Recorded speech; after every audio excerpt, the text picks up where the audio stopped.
Back in 1911, out in a dead basin in eastern Nevada, my unit found something we were never meant to see. Nothing with claws or glowing eyes. Nothing like the stories folks spread around now.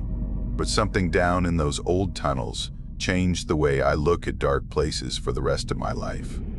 If you want what really happened, sit close and listen. Before we get into it, make sure you like, subscribe, and hit the bell so you don't miss the next one.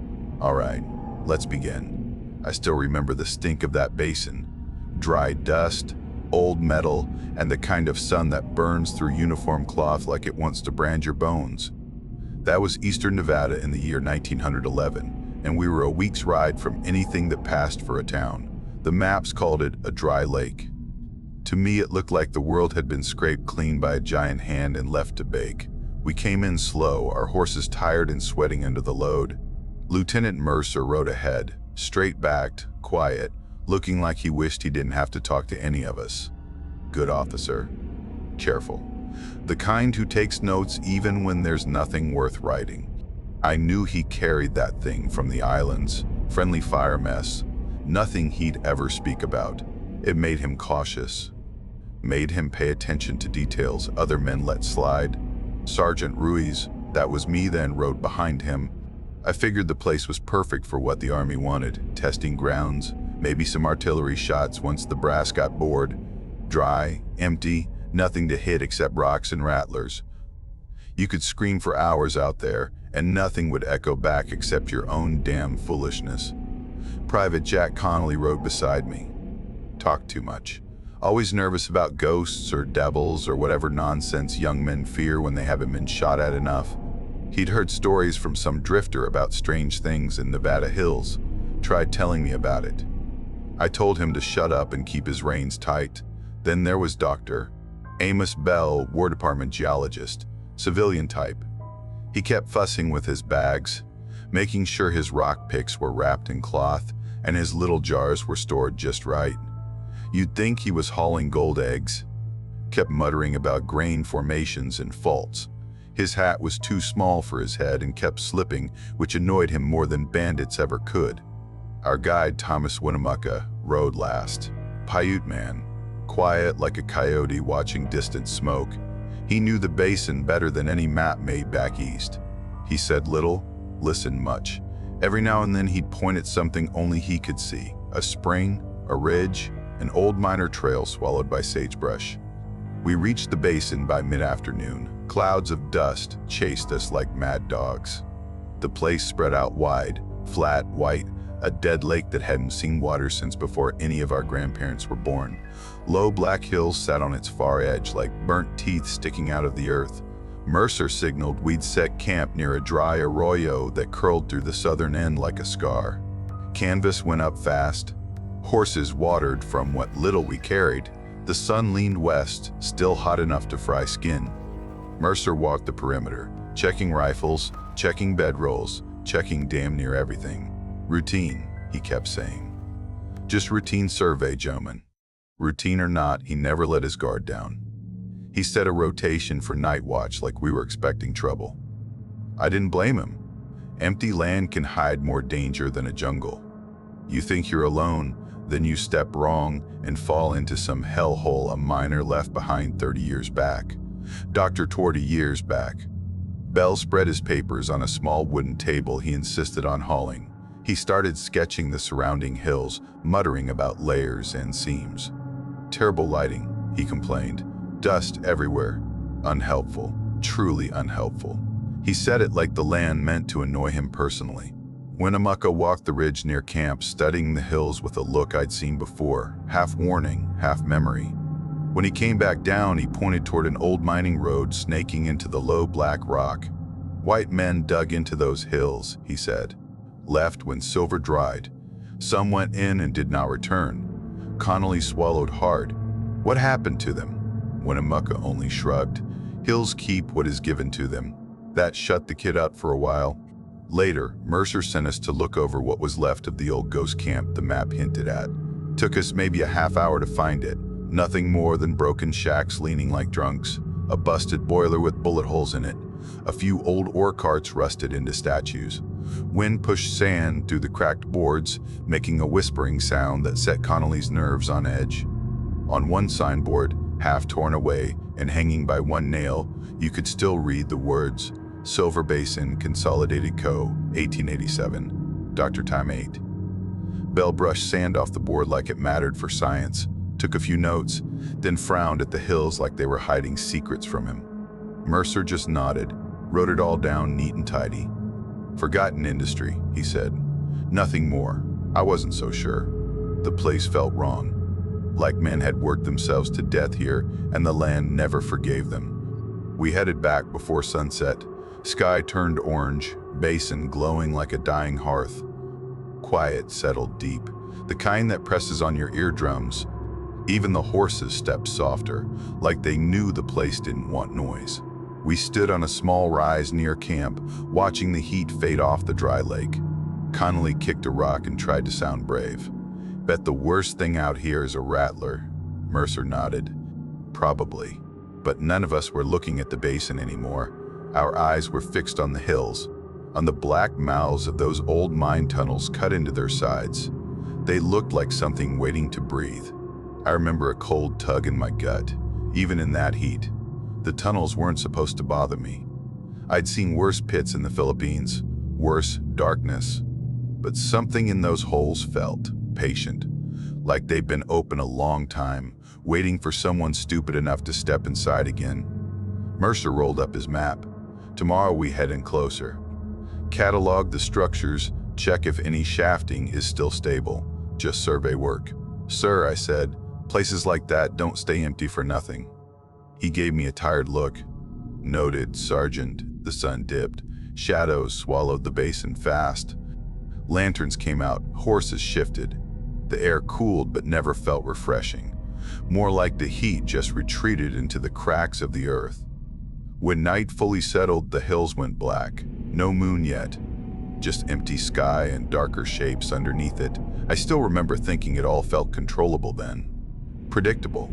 Like the land was dead and we were the only living fools on it. I've learned since that empty places hold the loudest secrets, and some openings in the earth should never be walked toward. But back then, in 1911, standing in that basin with the campfire starting to crackle behind us, all we saw were old mine holes. Just pits left by men long gone. Nothing more. That's what we believed. We were wrong. That night the wind died early, which made the campfire sound louder than it should have. We kept it low so it wouldn't give away the camp from too far, but even that small flame threw long shadows that twitched over the canvas like nervous hands. Bell sat close to the fire scribbling notes, wiping dust off his glasses every few minutes. Mercer looked over tomorrow's plan, running a finger along the map again and again like it might change if he blinked. Connolly poked the coals, bored and restless. Sir, you think those mines are worth anything? Maybe silver left behind, Bell snorted. If there was silver, the company wouldn't have abandoned the site. Maybe they were scared, Connolly said. Maybe. I want quiet, Mercer cut in. We move at dawn, but quiet never lasts long with a young private. After a few minutes, he leaned toward Winnemucca, who sat cross-legged near the fire, eyes half closed, listening to the land breathe. Hey, Thomas, Connolly said. You know stories about those hills, right? You said some miners didn't come back. Winnemucca kept staring at the flames for a long while. I thought he wasn't going to answer. Then he spoke, voice low and even. Old stories say men went into those hills and forgot how to live above ground.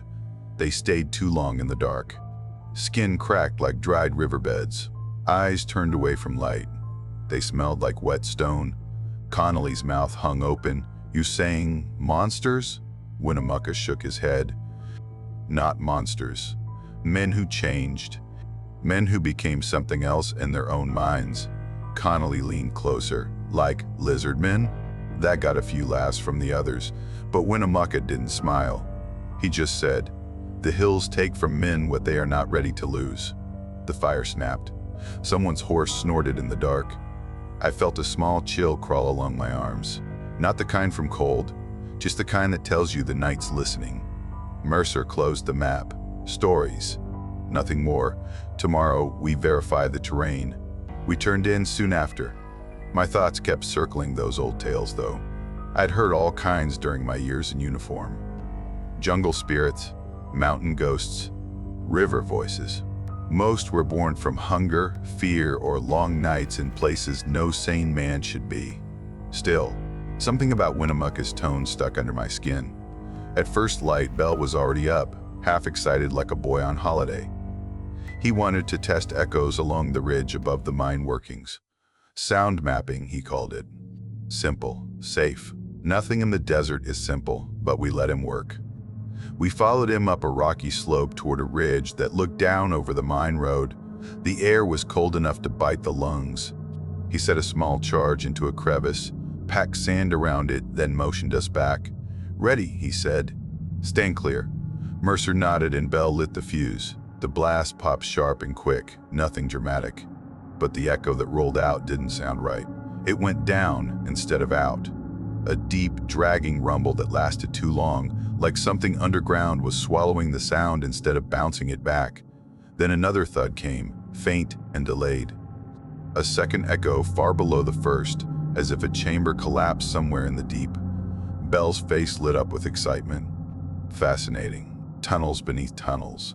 Some sort of hidden void, perhaps. Mercer frowned. Or unstable ground. Market. I didn't like the way the earth answered that blast. I'd heard plenty of explosions. This one felt like it woke something instead of warning it. We regrouped and pushed farther along the old mining road that snaked between the hills. Tracks cut deep in the dust wagon ruts from decades back, but fresh marks crossed them. Boot prints. Not many, but recent enough that the edges hadn't blown away. Connolly crouched and poked one with a stick. "Someone's out here." "Not someone," Winnemucca said softly. "Several." We kept moving. A half-mile later, we found a rusted can sitting in a patch of shade under a rock ledge. Fresh ash inside. Someone had made a small fire there not long ago. Mercer scanned the ridge above us. Could be drifters, miners, anyone. But he didn't sound convinced. The hills grew tighter around the road as we went on. Sagebrush thinned. Rock faces rose like walls. Then we saw the charcoal drawings. Just faint outlines on a slab of pale stone. Human shapes stretched tall with long limbs. Next to them, lizard shapes. Bell shrugged, uninterested. Miners doodle. Hardly evidence of anything. Connolly leaned close, whispering, "Told you, reptile men." "Shut it," I said, but even I didn't like the look of the drawings. Something off about them, done fast but with meaning. We made it back to camp by late afternoon. Mercer kept checking his watch, which he only did when something bothered him. He assigned watch rotations early, told us to secure gear tight, then sat alone a while writing into his little notebook. As sun dropped behind the hills, the silence came again, deep and thick. Only the wind grumbled through the dry arroyo. Then, just before full dark settled, we heard it. A hollow knocking from somewhere out in the hills. 3 slow beats. Not like a hammer, not like rockfall. More like wood, capping wood. The sound drifted in with the wind, faint but clear enough to stop every man mid-movement. Connolly swallowed. What was that? Mercer didn't answer right away. He stood very still, listening. Finally he said, "Ground settling from the blast." Nothing more. But he didn't believe it. None of us did. I lay there long that night, lantern turned low, listening to the wind scrape across the basin. Every time I drifted near sleep, that knocking beat to my mind again. 3 slow taps. Not loud. Not close. Just wrong. When dawn finally came, we all looked a little worn. The kind of wear that doesn't come from bad sleep, but from waiting for something to step out of the dark and prove your fears right. That was the first sign things weren't what they seemed. The next signs were worse. Much worse. The sun came up mean the next morning, hard light cutting across the basin like a blade. We ate quick hardtack, coffee, nothing fancy, and Mercer was already tightening his saddle when a supply wagon rolled in from the north trail. Just a single driver hauling crates back toward a bigger post. Dust all over him like he'd slept in it. He saw our uniforms and nodded. "Heading through to McDermott," he said. "You boys seen a survey pair out here?" 2 soldiers supposed to map this basin last week. Haven't checked in. Mercer stiffened. They were assigned here? Yeah. Orders said they'd meet a guide near these hills. Haven't heard a word since. The driver didn't seem bothered, just passing news along, but I saw the way Mercer's jaw tightened. 2 soldiers don't just vanish in wide open land. Something had gone wrong, and whatever it was, we were standing on top of it. After the wagon rolled out, Mercer pulled us in. We find signs of them, he said. Track their route. No assumptions. No panic. Connolly was pale. Sir, you think they heard that knocking too? Mercer ignored him. Sergeant, take point with me. We rode toward the hills again. Same mine road, same dead timber, same feeling that someone else was moving through those rocks ahead of us. By late morning, we hit a bend where the old wagon path dipped between 2 slabs of black stone. Something caught my eye, canvas edges poking out of a dust pile. I called halt. We dismounted and kicked sand aside. It was an army map case, leather cracked, strap half torn, but not old enough to have been here for years. Some storm or small slide must have buried it shallow. Mercer knelt and brushed the lid. He opened it slow, like he expected something ugly inside. The map was there, stained and curled at the edges, pencil notes barely visible. One line read, "Unstable ground." Another, "Sound here." A rough sketch of the basin with the big question mark over the low hills. Connolly leaned in. Looks like they heard that weird echo too. Mercer didn't answer. He just folded the map and tucked it in his coat. We searched wider, boots kicking dust, eyes scanning every rock. Not far from the case, we found scuffed dirt that didn't match the natural slope. Like someone had slipped or been dragged a short distance. Hard to tell in the dry soil, but something happened there, and it wasn't peaceful.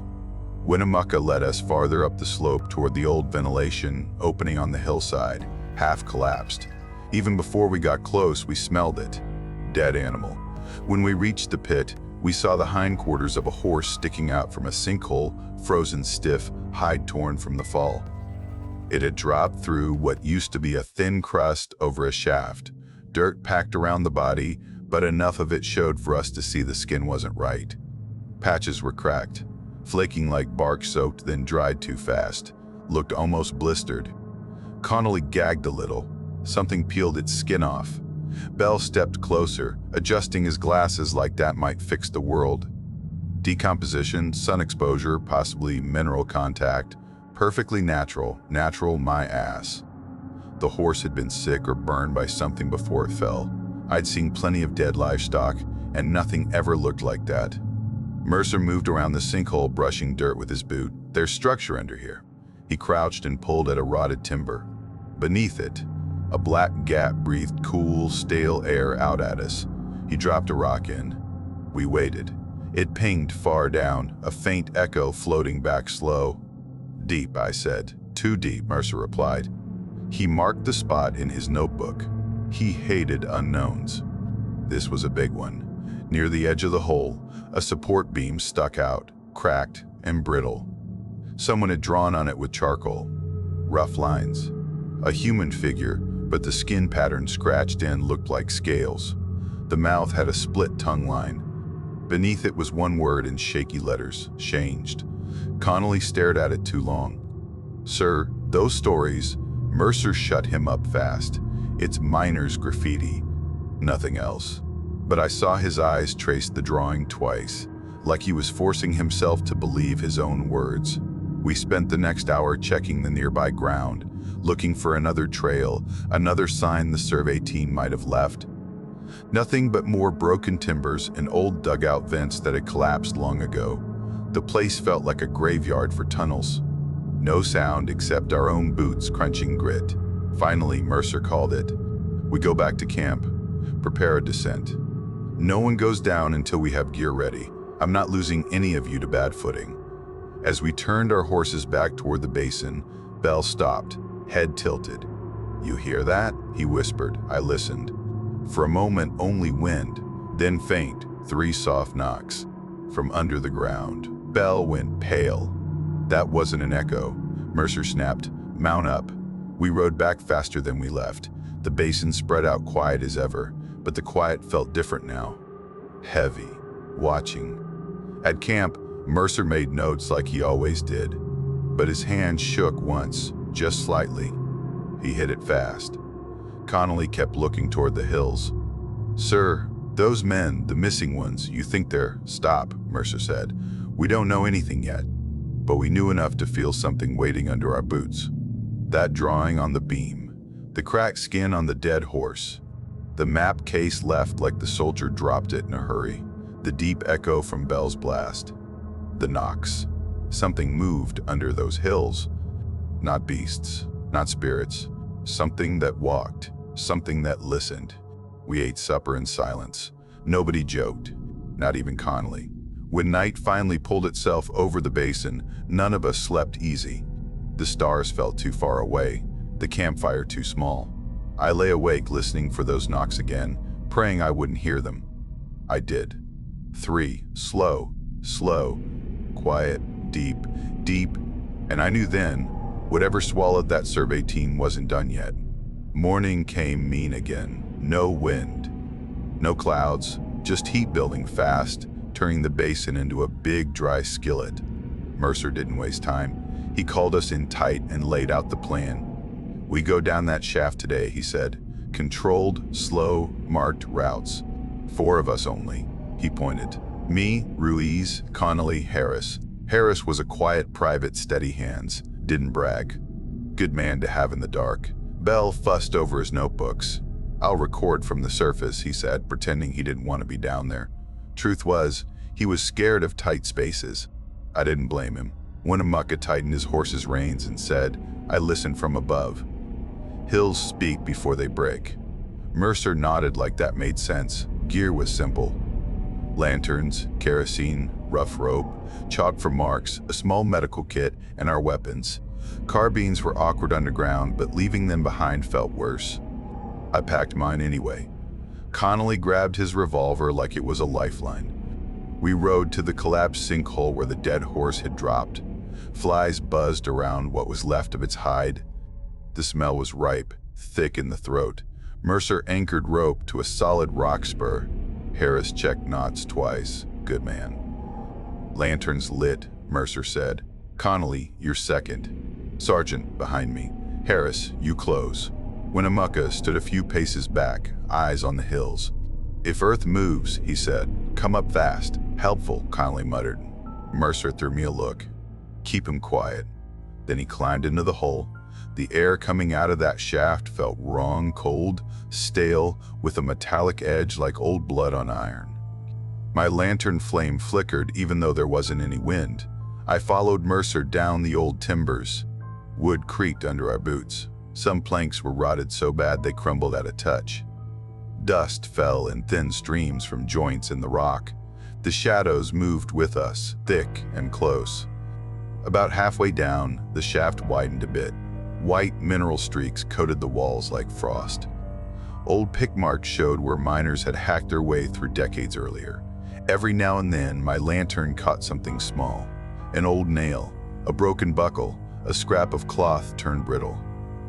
Connolly breathed loud behind me. Too loud. "Easy," I said. "Air's thin. Slow it down." He grunted, but it didn't help much. Finally, Mercer called, "Ground level." I dropped the last few feet and hit solid rock. The space down there was bigger than I expected. A horizontal tunnel snaked off into the dark. My lantern lit only a fraction of it before shadow ate everything else. The air was cold, damp. Drafts pulsed every few seconds. Weird pressure shifts like something breathing way deeper in the hill. We moved forward slow, chalking arrows on the walls. The tunnel soon widened into a room of sorts. Rock walls shaped by old picks. A few rotten bunk frames collapsed in corners. Rusted tin cups. A torn poster with a woman smiling in clothes a miner must have missed. It felt like walking into someone's memory. "Company bunkhouse," Bell's voice echoed faint from above, calling down. Typical layout. Typical nothing. Something had been here more recently. Fresh boot prints in the dust. A burned-out torch stub with clean ash. A cracked mirror propped against the wall, cleaner than anything else in the room. Someone had looked at themselves in it not long ago. "Someone's living down here," Harris whispered. or passing through, Mercer said, but he didn't believe that. On one wall, a drawing in charcoal, more detailed than the ones outside. Figures hunched, long fingers, big round eyes. They looked wrong, human and not. Goggles would give that shape. Grease or dust might give the skin that look. But the way they were drawn felt like the artist wanted to warn us, not scare us. Connolly shivered. Told you. Reptile men. I elbowed him. Quit it. But truth was, the drawing made my stomach twist. We kept going. Every step deeper felt like stepping into someone else's world. Small gusts hit us from side passages, each colder than the last. Somewhere far ahead, metal scraped stone. Slow, dragging. We froze. Mercer held up a hand. Keep lanterns low. The sound faded. Could have been a loose support beam shifting. Could have been something else. We pushed forward until Harris pointed at the wall. Chalk mark, faint arrow, 2 initials next to it. One of the missing survey men. Fresh enough it hadn't been scoured by dust. They made it this far, I said.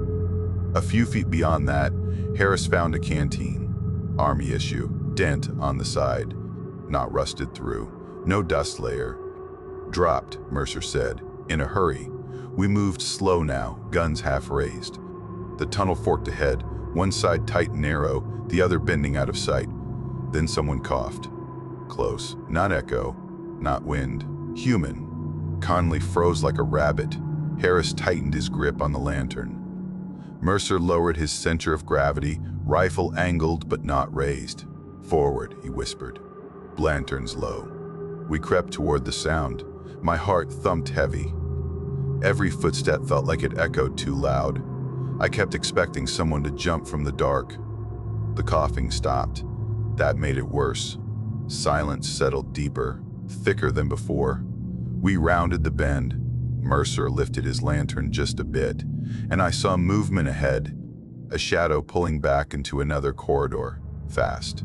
Too fast for someone healthy. We didn't chase. Not yet, Mercer whispered. We're not alone down here. I nodded, feeling sweat bead cold down my spine. Those footsteps weren't animals, and they weren't ghosts. Someone down here knew these tunnels better than we did. Someone alive, and possibly desperate. Mercer signaled for us to keep guns low and voices lower. This isn't a rescue anymore, he said. It's contact. Eyes open. My gut twisted hard. Whatever was ahead of us wasn't waiting to be saved. It was waiting for us. We edged down the corridor slow. Lanterns tucked close, guns low but ready. The coughing had stopped, but the echo of it clung to the rock like a ghost.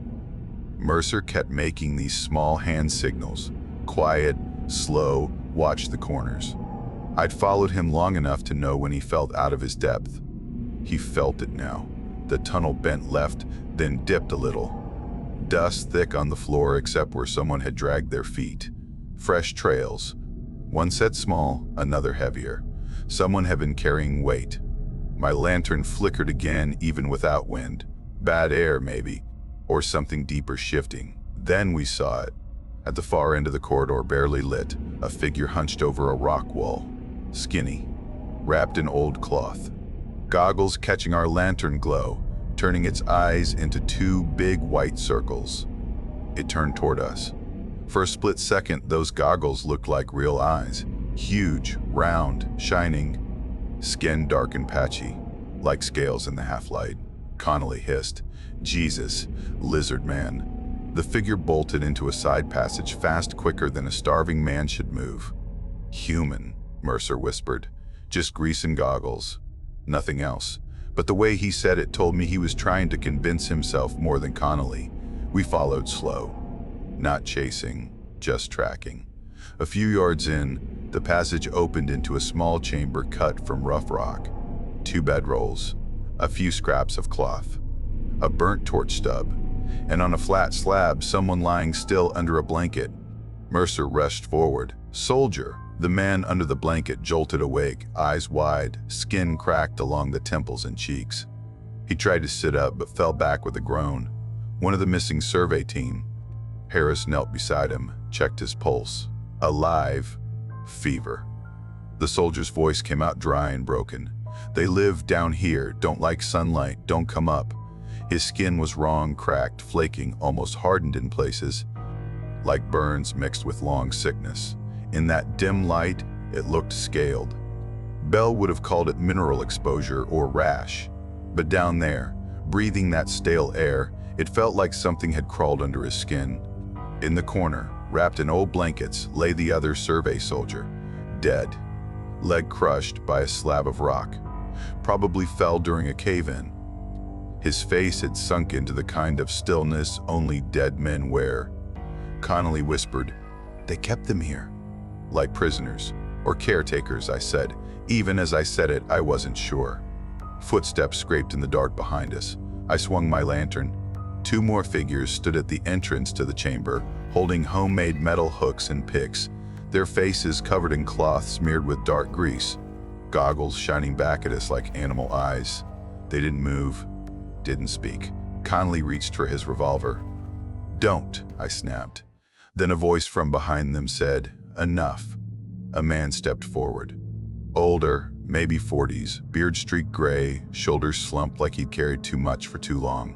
He didn't hold a weapon, just cupped his hands like he wanted to show he meant no harm. His goggles hung from a strap, and underneath his eyes were rimmed red, skin caked with dust and grease. He looked human. Tired, but human. "Your army," he rasped. "We knew you'd come," Mercer squared up. "We're here for our men." The older man nodded at the wounded surveyor. "He lived because we shared water. The other, rock killed him. Couldn't dig him out fast enough." "Why take them at all?" Mercer asked. The man looked away, like the truth tasted bad. "Couldn't let them leave. Not until we knew what they'd say up top. You bring more men, they collapse these tunnels. They don't want people living here." "You live down here?" I asked.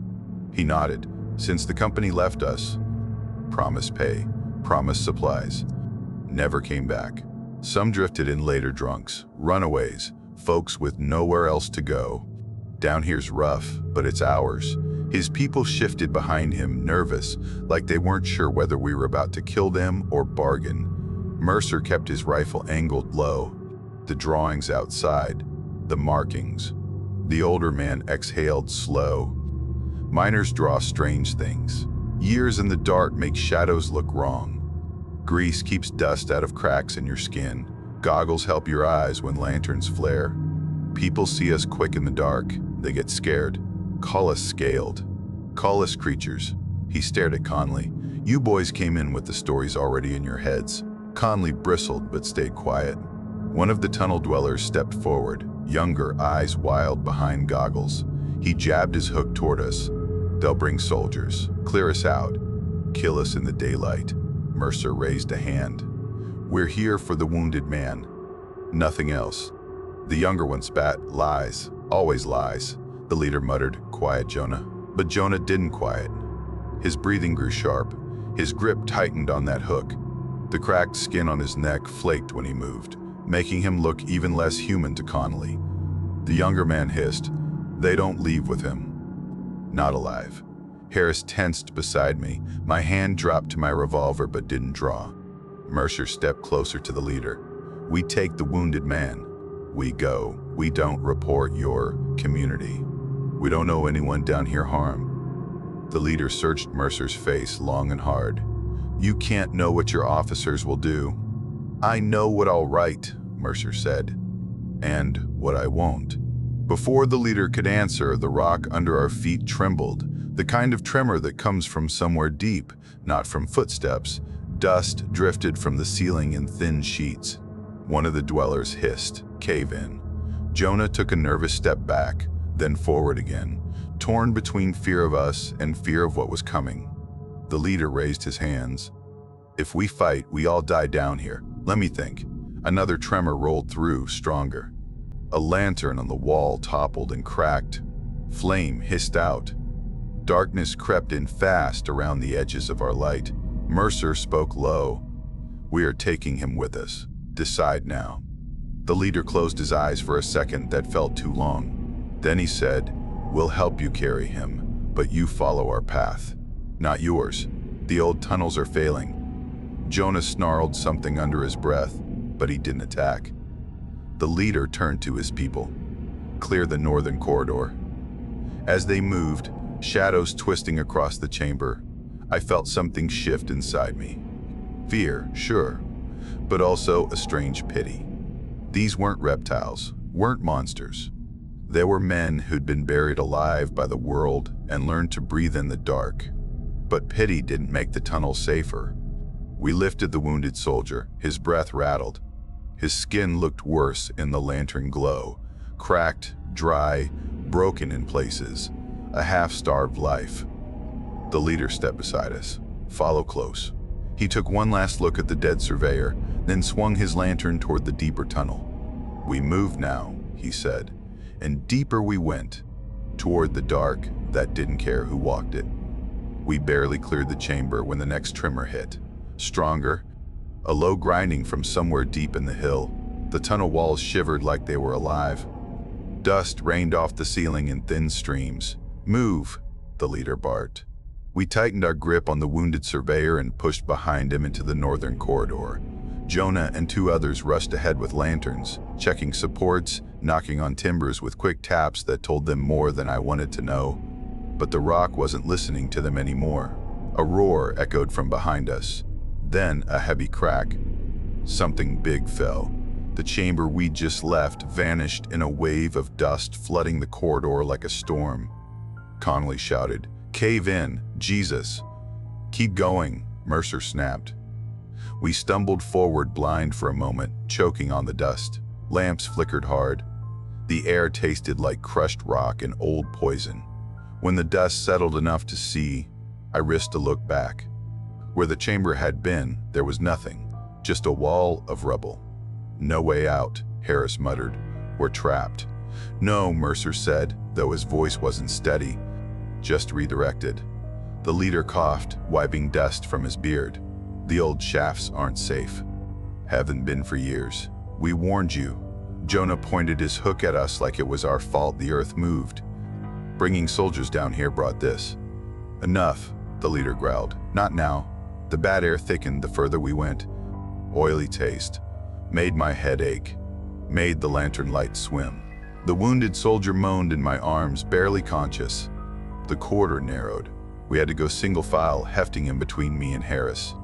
Connolly stayed behind Mercer, breathing too fast, eyes wide behind dust-covered lashes. At one bend, he whispered, "Sergeant, shadows are moving." "That's your lantern," I said. "No, on the walls. Like something crawling." I looked. The wet mineral streaks made the light dance in ways that played tricks on the eyes. Looked like long shapes moving with us, like arms stretching, legs bending wrong. But it wasn't anything alive, just rock and bad light. Still, the sight crawled into my bones. The tunnel dwellers didn't help the mood. Their grease-smeared faces and goggles made them look like creatures. Even I didn't want to stare at too long. Wrapping cloth around cracked skin gave them strange shapes. In that drifting dust, they didn't look like men. Conley whispered again, voice shaking, "Sergeant, I think they're changing." I gripped his shoulder. "Focus, or you'll die in here." Farther in, the air pockets shifted. Lanterns dimmed without warning, then brightened again. My head felt light, like I'd stood up too fast. Harris stumbled once, muttering something about colors on the ceiling that weren't there. Mercer's voice came from ahead. "Stay tight, keep breathing slow." Behind him, the leader said, "This way goes near the heart chamber, then to the old escape shaft." Jonah muttered, "If it's still open." The leader shot him a glare. "It is." We reached a wider space. At first I thought it was another mining room. Then the lanterns lifted higher, and I saw shapes carved from stone makeshift huts, low and rough. Beds hanging from ropes. Storage shelves built directly into the rock. A tiny underground settlement. People stood in the shadows. Men, women, a few children. All wrapped in cloth, grease glistening on skin, eyes wide behind goggles, or squinted against our brighter lanterns. None spoke. They just stared. Some leaned on the walls, too thin to stand straight. Others crouched near cracks where faint drafts of cool air trickled through. It wasn't a city. It was the remains of lives the world above had forgotten. Connolly stared like he'd walked into a nightmare. The bad air was getting to him. They're not human. They are, I said. Just broken. But even saying it, I felt how close fear was to twisting them into something else in my mind too. Mercer moved quickly, not letting us linger. "Keep going," he ordered the leader. The leader gestured to a tunnel on the far side. "That way, but the roof has been shifting," Jonah hissed. "Leave the wounded one. He slows us." Mercer stopped cold.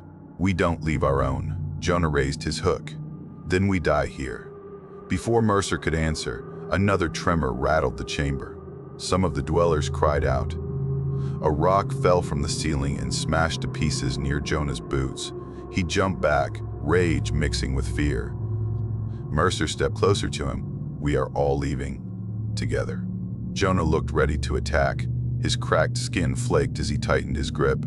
His goggles reflected my lantern like monstrous insect eyes. Then the leader shoved Jonah back. "Enough. They go. They go. We help." "That is final." Jonah spat on the ground and backed away, disappearing into a shadowed alcove. I didn't like the look on his face. We pressed on. The next corridor sloped upward slightly.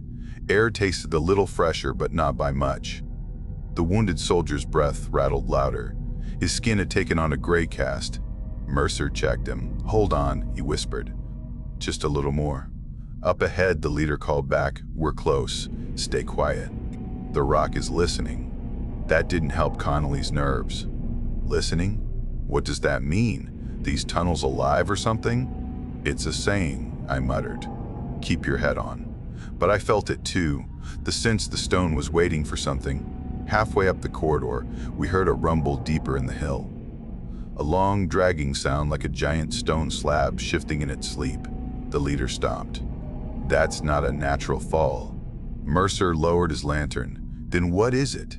Jonah's voice echoed from behind us before anyone else could answer. "You brought destruction to us." We spun. Jonah had followed after all. His face was half lit, making those cracked patches look like scales. In the flicker, he looked unhinged. "You come here," he snarled, "and everything breaks." Mercer's voice hardened. "Put the hook down." Jonah stepped closer, furious. "We kept your man alive, and you repay us by bringing the end." The leader moved fast. "Jonah, stop." Another tremor ripped through the tunnel. This one sharp, violent. Rocks fell in chunks. Lanterns swung wildly. Dust blasted into our faces. My ears rang. The leader shouted, "Run!" But we couldn't. Not with the wounded man. The tremor died off, leaving us coughing. Lanterns flickered, barely burning. Mercer steadied himself. "We keep moving." Jonah retreated into the dark ahead, muttering. I had the bad feeling he'd try something again. We pushed on, the corridor growing tighter. Lantern flames stretched thin in places where the air dipped. Shadows warped. Shapes on the walls looked alive. Connolly whispered, "Sergeant, I see them breathing." "That's gas messing with your head," I said. "Stay with me." We passed into another narrow cut where the air pulsed against our cheeks. My vision shimmered. For a moment I thought I saw a hand reaching out from the rock. Not real, just the gas. But knowing that didn't help. The leader pointed. "Escape shaft ahead." I felt relief rise, then die. A deep rumble shook the floor. Not a small tremor, a big one. Further back in the tunnels, something gave way with a thunderous crash. The tunnel city behind us was collapsing, and if we didn't move fast, we'd go with it. The rumble didn't stop. It rolled through the tunnels like distant thunder getting closer. Pebbles jumped under our boots. Dust poured from cracks overhead. The wounded surveyor jerked awake and tried to speak, but only managed to rasp. Harris tightened his grip on him as we pushed toward the escape shaft. The leader waved his lantern low. "This way. Hurry!" We followed him down a narrow passage that felt like it was squeezing in on us. Every few steps another tremor hit and more rocks clattered down, bouncing off our shoulders. One chunk nailed Connolly in the helmet, knocking him sideways. "I'm fine," he wheezed, though he didn't look fine. Behind us, the tunnel city groaned. We could hear supports giving way, the sound of stone collapsing into deeper darkness. Men yelled somewhere far back, short shouts. Then silence. Jonah wasn't with us anymore. He disappeared into the deeper tunnels when the first big collapse hit. I didn't know if he died or was hunting us. Neither thought made me feel better. We turned a corner and came face to face with another collapse blocking half the corridor. The leader climbed over broken rock fast and pointed ahead. Not far, but the way forward was barely wide enough for one man to squeeze through. Mercer checked the wounded soldier. "Sergeant, you and Harris go first with him. I'll follow with Connolly." "Got it," I said. We shoved through the gap, scraping elbows and tearing cloth. The wounded man groaned with each bump. Dust choked the tight space. I could feel my ribs press against rock as we wormed through. On the other side, the tunnel opened just enough to breathe. But only for a second. Because that's when Jonah, or whatever scrap of him remained in that half-crazed mind, came out of the shadows ahead. He held his hook tight, knuckles split and bleeding. His goggles hung broken around his neck, and his eyes had that mad shine that comes from fear mixed with desperation. His voice cracked when he spoke. "You're not leaving," he hissed. "You'll bring soldiers, bring guns, bring daylight. You'll kill us all." The leader stepped between us. "Jonah, stop. These men mean no. They mean death," Jonah screamed. Another tremor hit, hard. Rocks rained down. The lantern swung wild.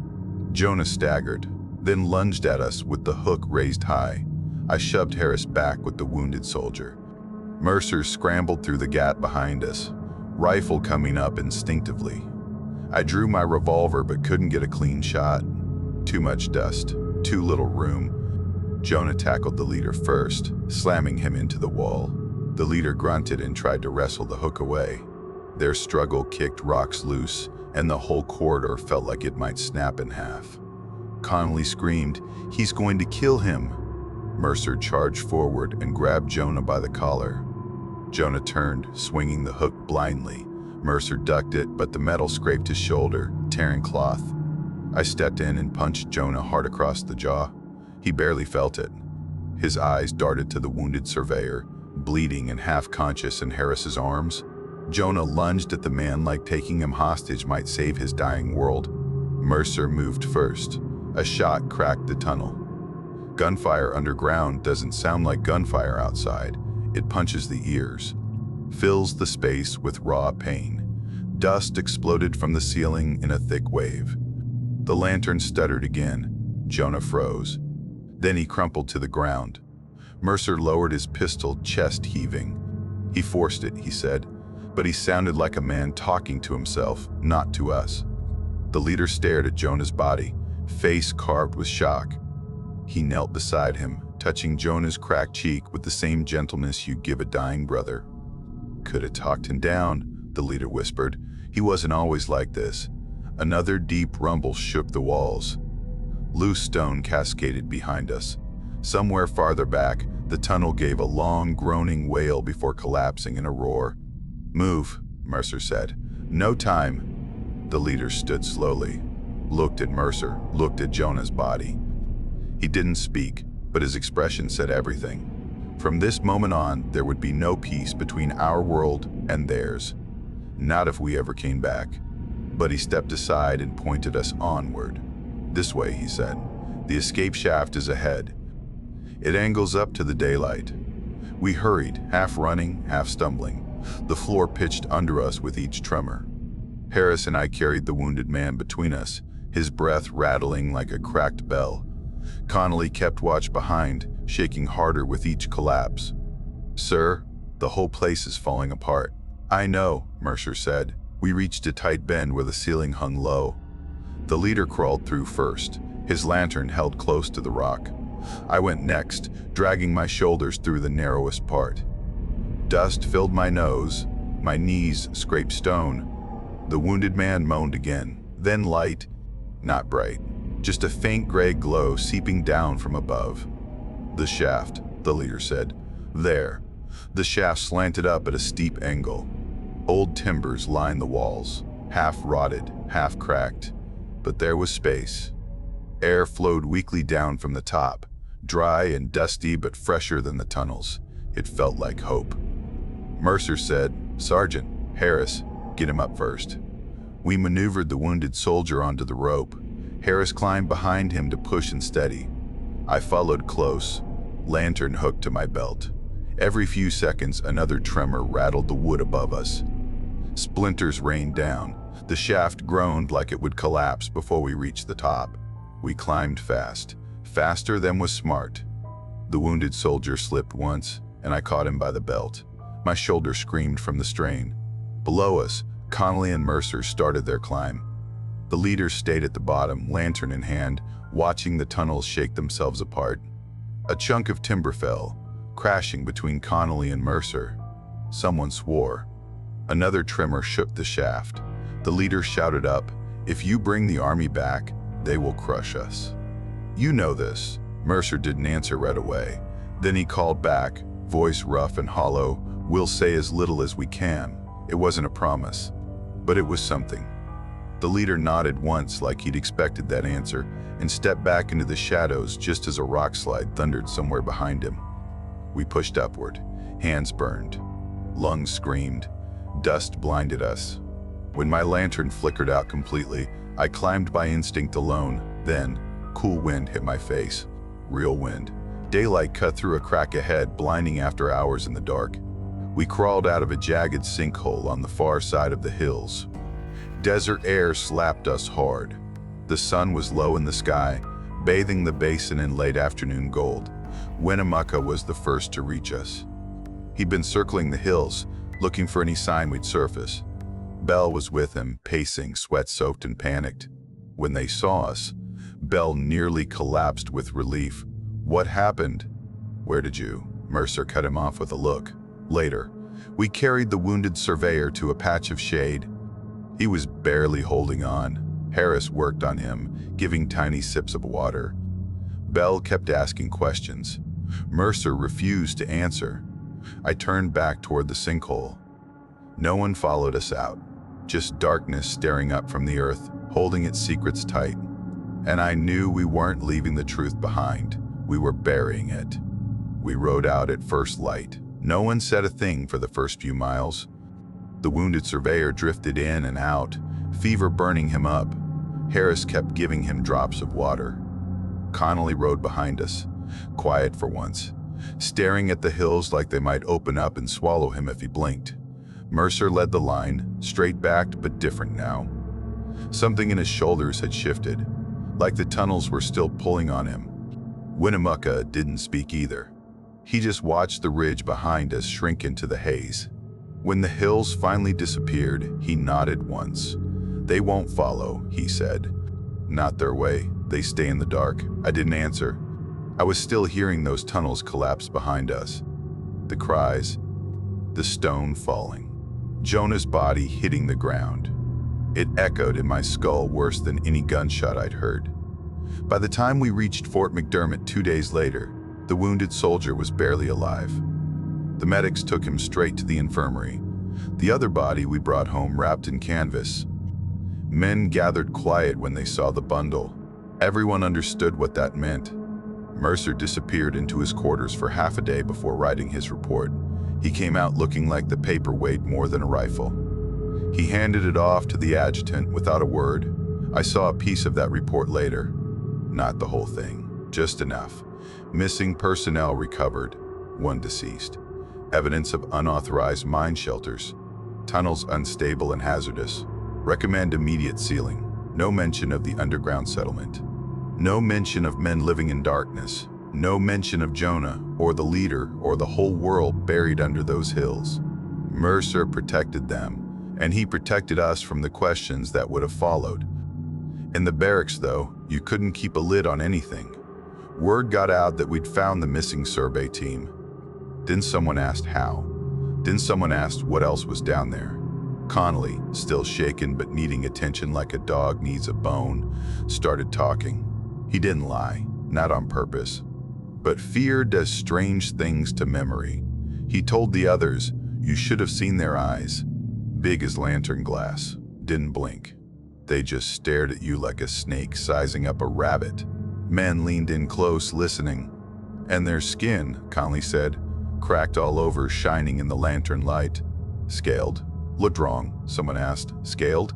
Like a reptile? Connolly nodded fast. Yeah. Like they weren't made for the daylight. Like the dark turned them into something else. None of it was true. Not the way he said it. But he breathed the bad air, seen flickering light dance on mineral streaks, watched men wrapped in grease and dust. That kind of sight sits in your head, molds itself into whatever fright lives deepest. Within a day, the story was out of the barracks. A civilian teamster overheard Connolly at the canteen and carried his own version down the road. By the end of the week, the tale had turned into reptile men living in a hidden city under the Nevada desert. By the end of the month, miners in the next territory were adding underground temples and glowing eyes that see in the dark. People love monsters more than they love the truth. Mercer and I talked once, 2 nights before our orders changed. We stood outside the barracks under a sky full of cold stars. He didn't look at me, just the dirt. What happened down there won't stay down there, he said. It already hasn't, I told him. He gave a tired breath. Those people never asked for the world to remember them like that. No, I said, they asked to survive. That's all, he nodded. But now, they're stories. Stories aren't real, I said. He looked at me then, really looked. Sometimes stories hurt worse than bullets. I didn't argue. He was right. Jonah was dead. The others were trapped deeper now, cut off from parts of their tunnels. And the world above would never come for them with kindness, only with fear. 2 days later, we moved on to another assignment. Life kept going. Orders kept coming. The Army didn't care about what lived in the dark under Nevada. It cared about checkboxes and maps and supplies. Years passed, more than I like to count. The world changed. Wars came and went. New ghosts took up space in my head. But one night, decades later, I found an old newspaper clipping tucked into a trunk at home. Yellow edges, print fading, a small column about Nevada legends. Some say, it read, that in 1911, U.S. soldiers found reptilian creatures living in a hidden tunnel city beneath the Nevada desert. The Army denied everything. I read it twice, then a third time. Reptilian creatures, hidden city. The Army denied everything. I sat there a long while, lantern burning low, thinking about the grease-smeared faces, the cracked skin, the goggles shining in our lantern light. Men starving, men afraid. Men trying to stay alive in a world that forgot them. Not reptiles. Not monsters. Just people driven underground until the dark changed the way the world looked at them. Winnemucca said it best before we left that basin. We tell stories when we don't like the truth. The truth is only men, hungry and in the dark. That's scary enough. It still is. And that's the part no one ever prints. So that's the end of our video. If you made it this far, make sure to hit like and subscribe. It really helps the channel and it's free. And if you want more terrifying encounters like this one, check out the other videos on screen right now. Thanks for watching and stay safe out there. See you soon.